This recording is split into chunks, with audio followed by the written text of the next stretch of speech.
वाहिगुरू जी का खालसा वाहिगुरू जी की फतेह। साध संगत जी, अज जिहड़े अस्थान ते असीं आप जी नूं लैके आए हैं, इसका नाम है निर्मल बाग भुइयां ताली, जो कि खैराबाद जिला सीतापुर दे विच मौजूद है। अगर आप इस अस्थान की गल करिए तो यह करीबन 250 साल पुराना है।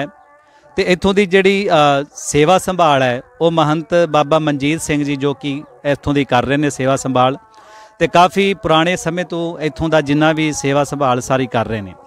सो आओ असी आप जी नूं ये बहुत ही सोहना स्थान बनया है। इनू बाग कहा जाता, खास तौर पर जे आप जी आसे पासे इर्द गिर्द झात मारो तो सारा बाग ही बाग इधर आप जी नूं दिखेगा।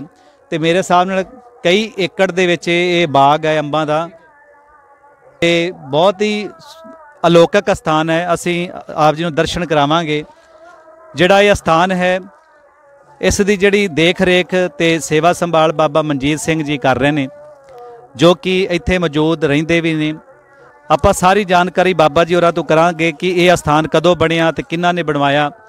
तो असी आप जी नूं ये भी दस दईए, पहलां इत्थे गुरु ग्रंथ साहिब महाराज जी का पावन ਸਰੂਪ ਸਾਹਿਬ मौजूद सी, पर कुछ ऐसियां स्थितियां आउण करके महाराज जी का ਸਰੂਪ इत्थों जिहड़ा है लिजाया गया। तो क्यों लिजाया गया भी आपां पुछांगे बाबा जी तो, क्योंकि अगर इत्थों की आपां गल करिए तो आओ असीं अंदर आप जी नूं दिखाउने हैं। हुण क्योंकि काफ़ी पुरानी बिल्डिंग होने करके, लगभग 250 साल पुरानी होने करके थोड़ी इसकी कंडीशन आप जी देख रहे हो। पर देखो पुरानी इमारत है, इत्थों की मीनाकारी, इत्थों का जिहड़ा पूरी डिजाइन है पुराने समय का ये सब बनया होया है। तो असी आप जी नूं जिस तरह देखो इत्थे नाल ही श्री विश्वकर्मा मंदिर भी है, आप जी देख रहे हो। तो इस तो इलावा होर भी इत्थे काफ़ी जिहड़ा है अंदर भी आप जी नूं दर्शन करावांगे, जिथे गुरु ग्रंथ साहिब महाराज जी का पावन ਸਰੂਪ मौजूद सी, वो भी स्थान आप जी नूं असी दर्शन करावांगे। तो साडे नाल बाबा मनजीत सिंह जी भी ने इस टाइम, जो कि इत्थों के मुख सेवादार ने। तो आपां सारी जानकारी बाबा जी तो लवांगे कि जिहड़ा ये स्थान कदों बनिया ते किन्हां ने बनवाया, ते सतगुरु जी का पावन ਸਰੂਪ इत्थे किन्ने समय तक इत्थे विराजमान रहा, तो फिर इत्थों महाराज जी का ਸਰੂਪ क्यों जिहड़ा है इत्थों लिजाया गया। ये सारियां अज असीं विचारां साझियां करांगे। क्योंकि बाबा मनजीत सिंह जी की गल करिए तो बाबा मनजीत सिंह जी काफ़ी जिहड़े ने समय की सेवा संभाल कर रहे हैं, तो निर्मल संस्था दे नाल जुड़े ने। तो आप जी जिस तरह देख ही रहे हो बाबा जी साडे नाल मौजूद ने। तो आओ असीं आप जी नूं सारे दर्शन कराउने आ। ये जी आश्रम आप जी दर्शन कर रहे हो, ये जिन्ना भी देखो आप जी मीनाकारी देख रहे हो, ये सारी बहुत ही पुराने समय की है। तो बाबा जी ने दसिया लगभग 250 साल पुराना जिहड़ा है ये आश्रम है, तो बहुत ही सोहना अलौकिक बनया होया है। तो आओ असीं आप जी नूं अंदर लैके चलते हैं, दर्शन कराते हैं। थोड़ा हनेरा होएगा क्योंकि लाइट नहीं हैगी इस टाइम।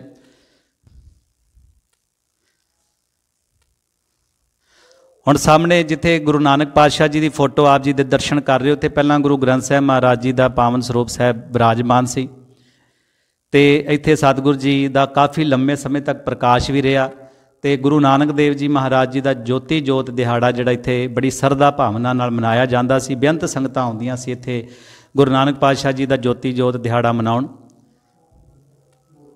तो अगे नाल ही क्योंकि देखो आश्रम है, तो आश्रम की गल करिए तो अज भी पुराने समय जिहड़ियां इत्थे मूर्तियां स्थापित कीतियां होईयां ने, वो भी इत्थे मौजूद ने। ये राम सीता दी दसदे ने की मूर्ति है। इस दे नाल होर भी अपने इधर नाल मूर्तियां ने। तो क्योंकि जिहड़े निर्मल आश्रम जां कि जिहड़े आश्रम होया करदे सन निर्मलीय साधां द्वारा, ये जिस तरह देखो जी कृष्ण ते राधा की मूर्ति है।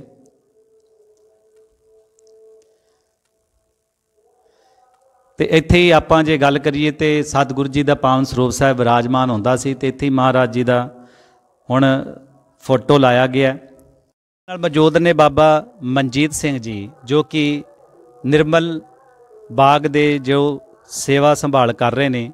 तो आपां पहला फतेह साझी करांगे। वाहिगुरू जी का खालसा वाहिगुरू जी की फतेह। बाबा जी जे आपां गल करिए इस आश्रम की, तो इनू कितना समा हो गया बनिया नू जी? लगभग 250 साल हो गया। लगभग 250 साल हो गए ने। 250 साल। तो ये आश्रम किन्ना ने बनवाया सी जी? ये बनवाया तो यहाँ के शहर के खत्री लोगों ने। उस समय खत्री थे ही। हाँ जी, हाँ जी। उसमें कोई सिख वगैरह इधर नहीं थे, कोई ਜਦੋਂ ਬਈ ਬਾਬਾ ਜੀ ਦਾ ਕਹਿਣਾ ਜਦੋਂ ਇਹ ਆਸ਼ਰਮ ਬਣਿਆ ਸੀਤਾਪੁਰ ਉਸ ਟਾਈਮ 250 ਸਾਲ ਪਹਿਲਾਂ ਸਿੱਖ ਆਬਾਦੀ ਨਹੀਂ ਹੁੰਦੀ ਸੀ, ਇਹ ਖੱਤਰੀਆਂ ਦੇ ਦੁਆਰਾ ਜਿਹੜਾ ये जो यहाँ सीतापुर हैं बच्चा साहेब, उनके बाबा के समय ये आश्रम बना और उन्हीं की ज़मीन में ये बना हुआ है। उनके बाद जो है उनके पिताजी, उनके लड़के श्री टम्बरेश्वर प्रसाद बच्चा साहेब कहते हैं, वो भी मंत्री रहे हैं, बिजली मंत्री। उन्होंने ही मतलब सारा मतलब इधर ਜਿਹੜੇ खत्री लोग यहाँ के सेवा करते थे। किसी ने कमरा बना दिया, किसी ने कुआं बनवा दिया, किसी ने कुछ कर दिया, किसी ने फर्श लगवा दिया। इसी तरह इसका मतलब इसकी सेवा हुई थी। ये 250 साल पुरानी बात है। ਜਿਸ ਤਰ੍ਹਾਂ ਜੇ ਬਾਬਾ ਜੀ ਗੱਲ ਕਰੀਏ ਬਈ ਇਹ ਆਸ਼ਰਮ ਤਾਂ ਸੰਗਤਾਂ ਦੁਆਰਾ ਜਿਹੜੇ ਇੱਥੋਂ ਦੇ ਵਸਨੀਕ ਲੋਕ ਸੀ ਉਹਨਾਂ ਨੇ ਬਣਾਇਆ, ਪਰ ਜਿਹੜਾ ਗੁਰੂ ਗ੍ਰੰਥ ਸਾਹਿਬ ਮਹਾਰਾਜ ਜੀ ਦਾ ਸਰੂਪ ਸਾਹਿਬ ਉਹ ਕਦੋਂ ਸੁਸ਼ੋਭਿਤ ये ਹੋਇਆ? हमें नहीं पता है, क्योंकि हमारी यहाँ की महंती हुई है रस्म पकड़ी 1986 में। ਤੇ ਜਦੋਂ 1986 ਵਿੱਚ ਆਪ ਜੀ ਦੀ ਇੱਥੇ ਰਸਮ ਪਗੜੀ ਹੋਈ ਸੀ ਤੇ ਉਸ ਟਾਈਮ ਮੌਜੂਦ ਸੀ ਗੁਰੂ ਗ੍ਰੰਥ ਸਾਹਿਬ ਜੀ? उस समय मौजूद थी।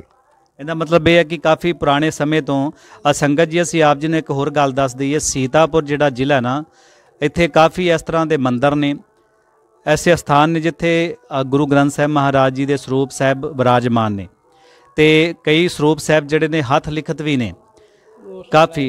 ਹਾਂ ਹੁਣ ਤਾਂ ਚਲੋ ਚਲੇ ਗਏ ਨੇ, ਮੈਂ ਪੁਰਾਣੀ ਗੱਲ ਕਰ ਰਿਹਾ, ਅੱਜ ਤੋਂ 2018-19 ਵਿੱਚ ਬਹੁਤ ਇੱਧਰ ਆਪਣੇ ਲਹਿਰਪੁਰ ਕਾਫੀ ਹੁੰਦੇ ਸੀ ਮਹਾਰਾਜ ਦੇ ਸਰੂਪ ਸਾਹਿਬ।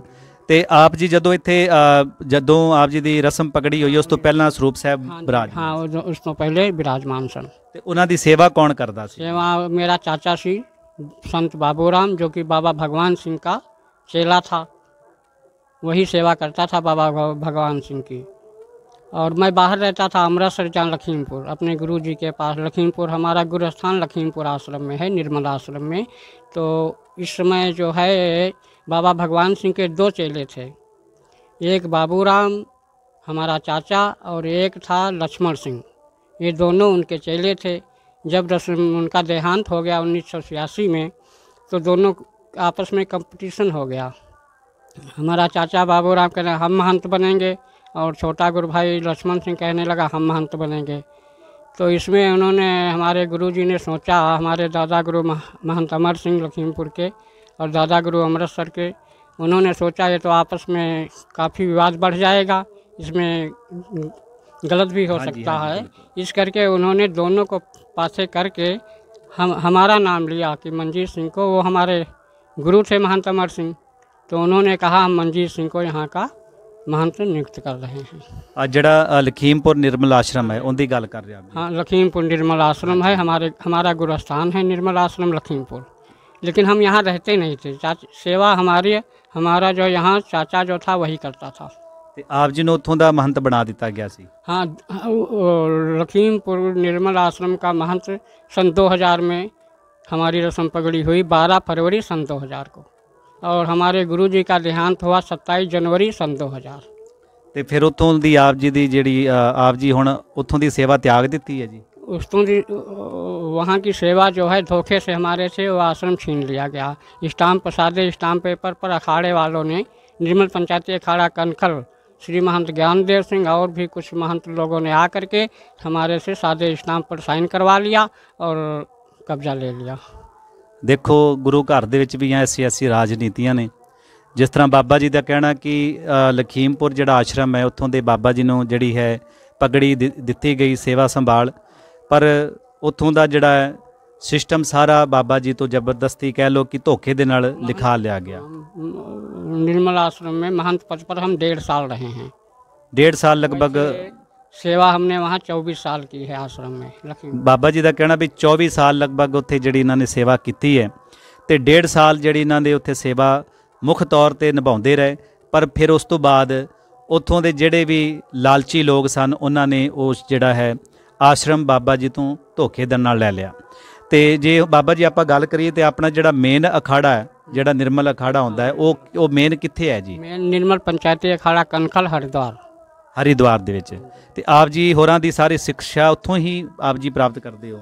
हाँ जी। जिन्हें भी अपने निर्मल आश्रम निर्मलीय तो हमारा संस्कृत विद्यालय बनारस में है, जो मतलब हमने संस्कृत नहीं पढ़ी है, हम तो अपने दादा गुरु से विद्या प्राप्त की है, सिर्फ पाठ श्री गुरु ग्रंथ साहिब का पाठ ही सीखा है, बाकी हमने कुछ नहीं सीखा है।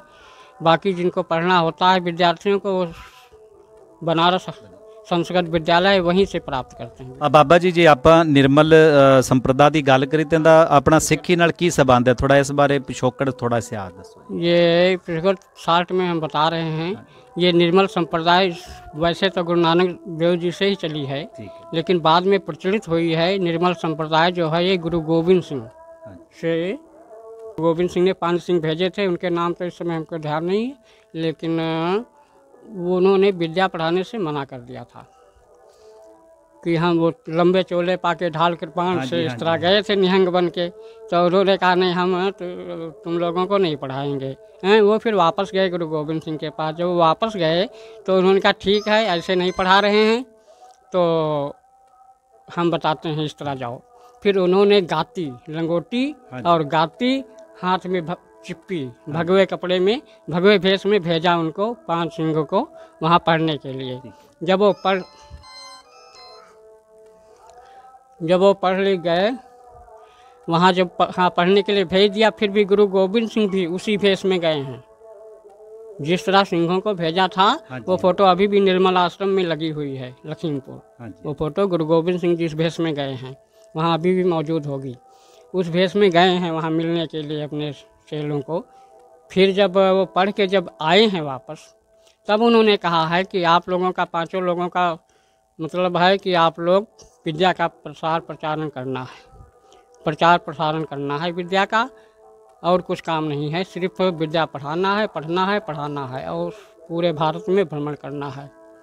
ये उन्होंने मतलब बताया। तो इसी से 5 लोग जो थे, उसी से कोई धोबी था, कोई नाई था, कोई ठाकुर था, कोई ऐसे सभी जातियों के थे। तो उसी जातियों से संप्रदायें चल पड़ी हैं। जो जहाँ जा कर के बैठ गया जंगल में, उनके 1 चेले हुए, किसी के 10 चेले हुए, जगह जगह कुटियाँ बना ली। जिस दे जिस तरह प्रचार प्रसार होंदा रहा, अपने अपने डेरे बनाते रहे। तो जिस तरह आप जी बाबा जी गल करिए आश्रम की, हुण काफ़ी माली हालत भी खस्ता हो गई है, छत भी ये भी टुट गई है, तो काफ़ी दरारां भी पै रही ने। इत्थों ये लगता कि संगतां दा इधर बिल्कुल ध्यान नहीं है सेवा वाले। हाँ जी, ये तो खैर ठीक है। ये तो हमने कहा भी किसी 1-2 लोगों को, यहाँ के पड़ोसियों को, हमने कहा चलो गुरुद्वारा बनाओ या किस तरह भी करो, लेकिन इधर के लोगों को मतलब नहीं, क्योंकि सीतापुर गुरुद्वारा नज़दीक पड़ता है, इसलिए फिर यहाँ ध्यान नहीं दिया हम लोग। तो जदों इत्थों जिहड़ा महाराज दा स्वरूप कदों लिजाया गया, कितना समा हो गया जी? ये लगभग 4 साल हो गए होंगे। जे अगर आप इत्थों की गल करिए, जिहड़ा इत्थों दा सेवा संभाल हुण जे कह लीए कि काफ़ी जर्जर हो चुकी है इमारत, आप जी देख रहे हो सब दरारां पै रही ने, पर ये कि कोई भी खास इधर किसी संप्रदाय आमदन भी नहीं है जो हम मतलब इसको मरम्मत करा पाएँ। बाकी हम इधर उधर मतलब कहीं जाते भी नहीं हैं। जिवें ये जिहड़ा स्थान होंदा है तो बाबा जी रजिस्टर्ड होंदा होएगा, मतलब रजिस्टर्ड नहीं है, मतलब इस तरह है। हाँ जी, तो ये अपने हाँ जी आ देखो जी साध संगत जी, आप जी देख रहे हो, है तो काफ़ी पुराना स्थान, पर हुण काफ़ी समा हो गया है इस इमारत की किसी तरीके की कोई सेवा संभाल नहीं हुई। तो जो भी सेवा करते हैं बाबा मनजीत सिंह जी करते हैं, जिन्ना भी इन्हां तो पुजदा सरदा है। तो असी देखते होंदे सी गुरु नानक देव जी का ज्योति जोत। हाँ हाँ, यहाँ हर साल श्री गुरु नानक देव जी का ज्योति ज्योत गुरुपुरब भी मनाते थे। जब से गुरु ग्रंथ साहिब ले गए हैं, उसके बाद 1 साल हमने मनाया, सीतापुर गुरुद्वारे से गुरु ग्रंथ साहिब मंगवाया था। उस तो बाद फिर यहाँ बन गया, क्योंकि आमदन यहाँ है नहीं और कर्जा भी हो जाता था 40-50 हज़ार, आमदन है नहीं। इन्ना लंगर का प्रबंध करना, हाँ जी, ये सब होता था। तो ये बाबा मनजीत सिंह जी जो कि इन्हां दे आपां जे गल करिए तो काफ़ी बचपन तो ही इस निर्मलीय संतां दी लैन विच लगे ने ते सेवा संभाल कर रहे ने। आप जी ने पूरी दर्शन किए, क्योंकि सानू कई वीरां दे कमेंट आए कि सानू खैराबाद दा निर्मल आश्रम दे भी दर्शन कराओ। तो ये बाबा मनजीत सिंह जी जो कि साडे नाल ने, तो बहुत सोहना आश्रम बनया, बस थोड़ी जी सेवा संभाल पक्षों जिहड़ा हुण इमारत जिहड़ी जर्जर होंदी जा रही है। तो असी कहांगे जदों भी आप जी का समा लगे तो आप जी जरूर आके इस आश्रम दे विच भी दर्शन करया करो, क्योंकि आओ मैं अंदर दिखाउना। बहुत सोहना इत्थे पहला गुरु महाराज जी का स्वरूप साहिब विराजमान सी।